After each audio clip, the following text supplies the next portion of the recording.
am so excited to talk about this because I think you'll be really surprised.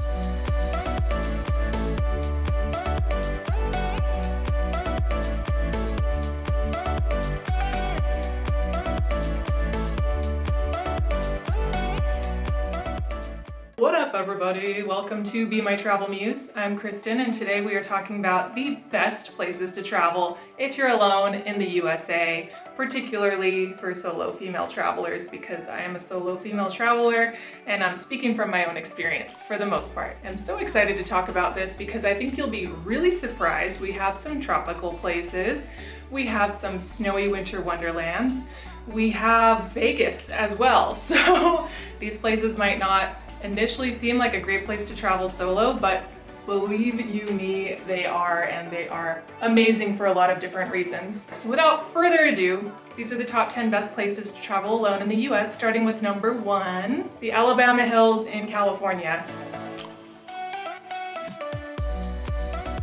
Now you might be wondering what the hell they even are. They're in a remote part of California off the 395 if you're making your way, say, from LA to Death Valley, or you're making your way up to Mammoth. And it's just this little pull-off that you could very easily miss, but it is this rocky, really cool sort of wonderland. It's the gateway to the Mount Whitney Wilderness as well. And there's a really cool arch there where you can see Mount Whitney through an arch at sunset. It's pretty stunning. This one behind me is the Mobius Arch, and it's the most famous, but I'm the only person here, so that's pretty cool. So the great thing that I love about the Alabama Hills is this is a nice distanced vacation.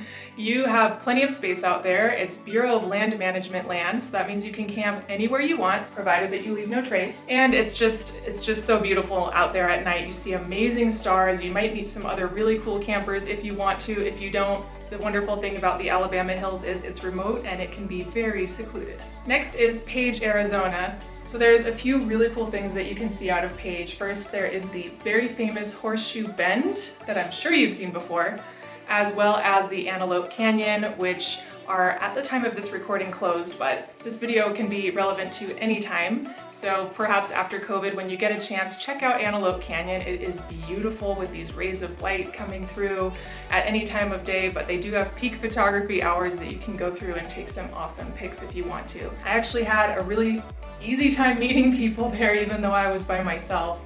So you often will meet other campers, other hikers who are also alone, and they want to see these beautiful places too. So I find this is a great opportunity to share it. Number 3, the Bay Area in San Francisco. As a Los Angeles girl, I naturally have a little bit of a rivalry with San Francisco, but I'm recommending it here because all my friends freaking love it, especially my European friends. They're like, oh, this is so European. But for real, the nice thing about the Bay Area is that you can be like anyone there. You can find anything there. You can just be accepted for who you are. At least that's the impression that I get from my friends who live there, and these are the reasons why they love it.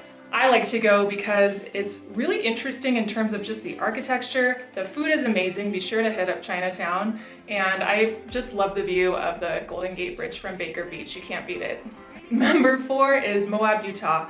Another place where it's really easy to meet people. I've met people at the Dead Horse Point Overlook.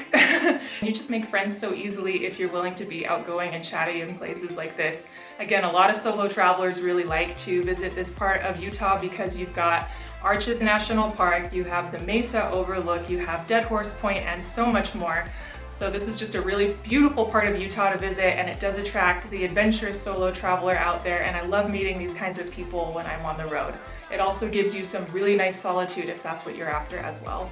Number 5, Las Vegas, Nevada. You might not think that Las Vegas is the type of place that you would really want to go alone, but just imagine how many interesting people are also going to Las Vegas. So you do get a lot of solo travelers who you can meet and also have a good time with. Obviously, when in Vegas, it's important to keep your head on straight, so do have that in mind. It goes without saying, especially for solo travelers from a safety perspective. But you can have a really good time in Vegas, just meeting people, going to shows, eating really good food, take yourself out on a date, have a good time. You can head out to the nature, check out 7 Magic Mountains, the Valley of Fire. Vegas has a lot more to see than meets the eye. Number 6 is the Big Island of Hawaii. This place is very near and dear to my heart. I've actually been to all of the visitable Hawaiian islands, but I love the Big Island because you've got almost every microclimate of the world on this one island. Like seriously, you have deserts, rainforests, you have snow on the tallest peak. And if you love just outdoorsy, rugged adventures, it's amazing. But I find Hawaii as a solo traveler can also be quite a friendly place. It's easy to meet people. You can take surf lessons and meet people that way.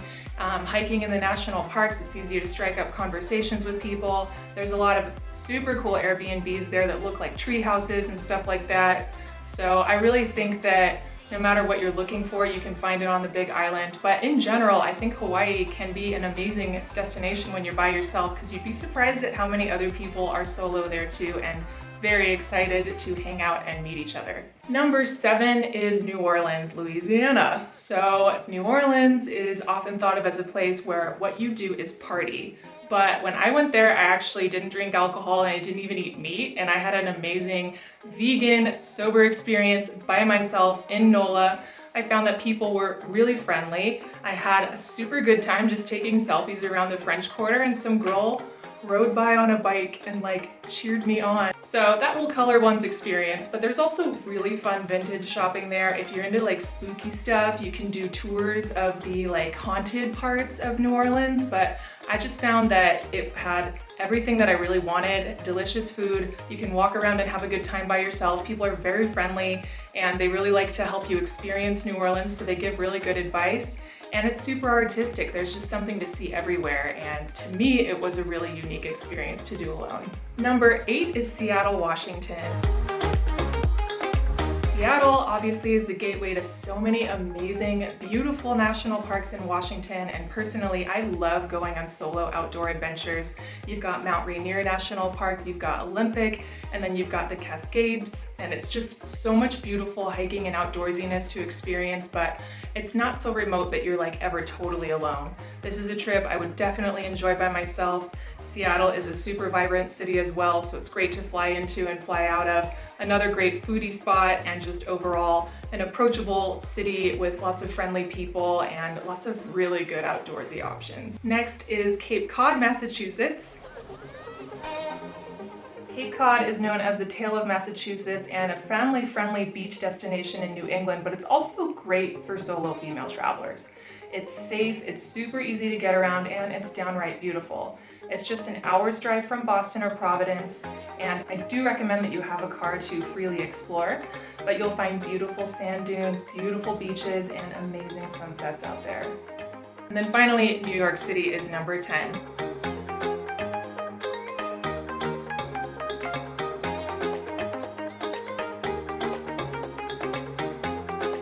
Obviously, the biggest city in the US offers so many boroughs to explore, so many different opportunities.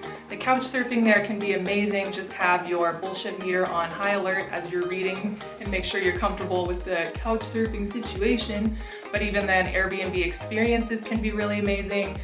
There's a company called Eat With, where you can eat with local people and they cook food for you. Obviously, this isn't like a COVID-friendly recommendation, but again, you can plan this trip for the future. We need to dream for the future right now, don't we? So this recommendation is one that I think will be amazing in a couple years' time, maybe 1 year's time, maybe it's amazing right now, but either way, New York has so much to offer. There's always something you can find to do there. There's so many different neighborhoods that you can explore, and it's really easy to get around on public transportation. So those are my top 10 recommendations for the best places to solo travel in the US. I hope that you enjoyed this video. I make videos like this all the time, so give me your suggestions below. What are you curious about for solo traveling, or just the best places to go? Anything you want to know about the outdoors or solo female travel? I'm your girl. So make sure that you hit that subscribe button, share it with someone who will like it, and I will see you next week. Bye.